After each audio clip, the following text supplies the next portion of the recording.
নবীজি বলেন, কোন বান্দা আল্লাহর সবচেয়ে ঘনিষ্ঠ হয়, আকরাব সবচেয়ে ঘনিষ্ঠ হয় যখন সে সেজদা করে। সেজদা করে। এজন্য আমার শায়েখ আল্লামা মুফতি মুশতাকুন নবী কাসিমি হুজুর সবসময় এটা বলে যে কোন বান্দা যখন সেজদা করে তো আল্লাহ তাআলা তার পিঠে মাথায় এভাবে হাত বুলায় দেয়, আদর করে। আল্লাহ আদর করে, আল্লাহর কুদরতি পায়ে সেজদা দেয়, মালিক তখন আদর করে দেয়, পিঠে মাথায় হাত বুলায় দেয়। আল্লাহ ডেকে বলে, আনিস আমারে সেজদা করছো না, ইরফা রাসা, উঠো, মাথা উঠো, ওঠো, বসো বসো। আর কিছু বলবে কিনা বলো? তো বান্দা বলে, আত্তাহিয়াতু লিল্লাহি ওয়াস সালাওয়াতু ওয়াত তাইয়্যিবাত। আল্লাহ বলে, আচ্ছা আমার প্রশংসা করলাম, খুশি হলাম, আর কিছু?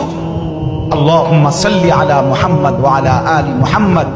ও মাশাআল্লাহ, আমার বন্ধুর প্রশংসা করলা, দুরূদ পড়লা, আমি এত খুশি হলাম, এখন কিছু আর বলবা?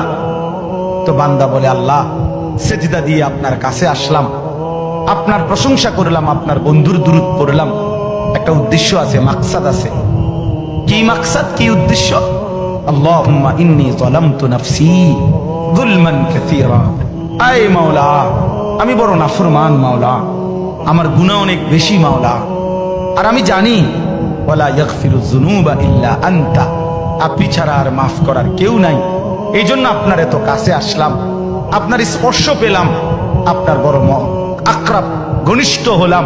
উদ্দেশ্য হলো ফাগফিরলি মাগফিরাতাম মিন ইনদিক, আপনার পক্ষ থেকে আমারে ক্ষমা করে দেন, ওয়ারহামনি, আমার একটু দয়া করে দেন, ইন্নাকা আনতাল গফুরুর রহিম, আপনি মাফ করবেন না কা?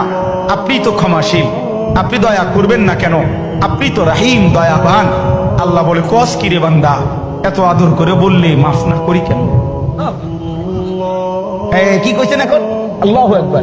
এই জন্য বান্দা যখন সালাম ফিরায় এই ডানে বামে, তখনই একবার কি পড়ে, অর্থাৎ উদ্দেশ্য হলো সে সালাম ফিরাইয়াই আল্লাহু আকবার বলে, অর্থ বলে আর মানুষের জানায়, ভাই সাহেব আল্লাহ বহুত বড় মহান, উনি আমার মাফ করে দিছে। আল্লাহু আকবার।